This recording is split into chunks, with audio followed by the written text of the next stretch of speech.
Just hearing the name Sega probably brings a blue hedgehog sprinting to mind. Or maybe you think back to the Dreamcast, a console that flamed out way too soon. But you know, in the early 2000s, Sega had this streak where they weren't just Sega, they were the undisputed champions of stuff nobody else would dare to try. And today, I want to talk about one of the strangest, loudest, most unapologetically games they ever dropped, the king of Route 66 for the PlayStation 2. If you've played 18-wheeler American Pro Trucker, you're in on the joke. This is basically the sequel, but where 18-wheeler stuck pretty close to its arcade roots, seriously, you could clear it before your lunch break was up. The king of Route 66 just explodes into chaos. Amp up everything, slam in a plot about an evil trucking megacorp called Tornado, because of course trucking needs villains, and blast down the highway. And today, we're hitting the open road to see if this PS2 cult classic is still the king, or if it belongs in the breakdown lane. The king of Route 66 rolled onto the PS2 back in 2003, straight from Sega AM2, the folks who brought us heavyweights like Virtua Fighter and Outrun. So the DNA for wild fun is there. The setup is pretty simple. You're a righteous trucker and you're driving coast to coast along the legendary Route 66, doing your best to stop Tornado from crushing the whole road trip dream. It's all classic arcade stuff. Pick one of 5 over-the-top drivers, hit the gas, and race from one end of a state to the other. Don't come in expecting Euro Truck Simulator here. No fuel spreadsheets or mirror checks here. You're bulldozing through traffic, tearing through shortcuts in malls and cornfields, and radioing for backup like you're in a Michael Bay movie. The game even supported a USB steering wheel, but honestly, that's overkill. Feels like trying to eat ribs with a toothpick. This one's all about cranking the nitro with your thumb and hoping your controller survives. The heart of it, the main pull, is the king of Route 66 mode. This time, you've got 15 stages to blow through, a huge jump from the measly 4 in the original 18-wheeler. Drive across the US, Illinois to California, hitch up different trailers, stare down rival trucks, and try not to absolutely destroy every bit of cargo you're hauling. But then, the game gets weird, for real. There's a Queen of Route 66 mode, where you visit different states, try to win over various queens of the road, and finish some pretty random minigames. It's stuff like snatching gems from a fountain or smashing crates in a parking lot. It barely makes sense, but hey, it scores you some cash to trick out your truck with underglow and maybe an exhaust that could wake the neighbors. Makes as much sense as anything else in this world. And don't get me started on the AI.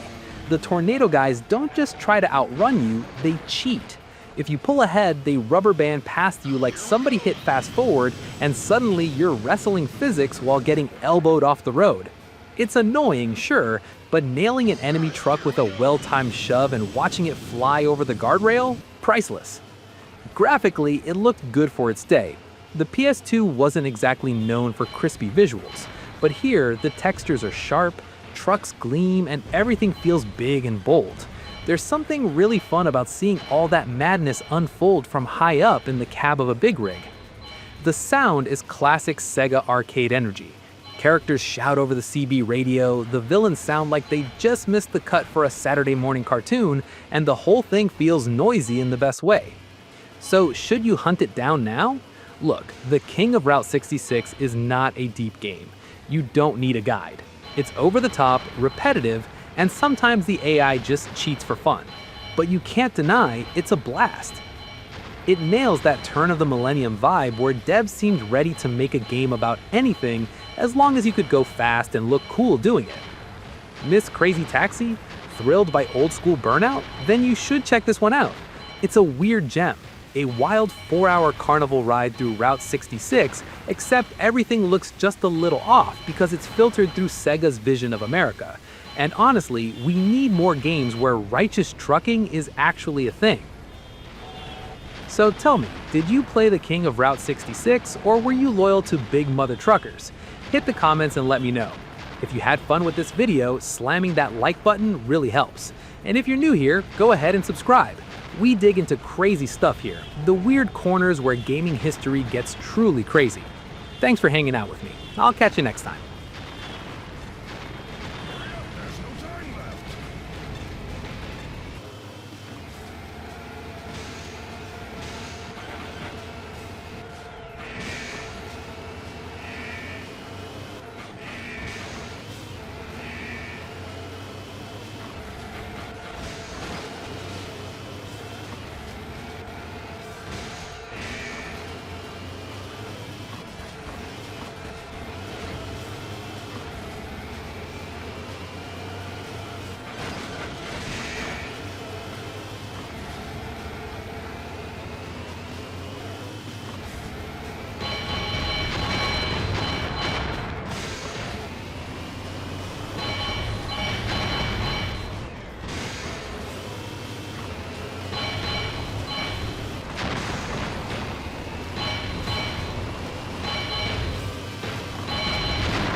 Here we go.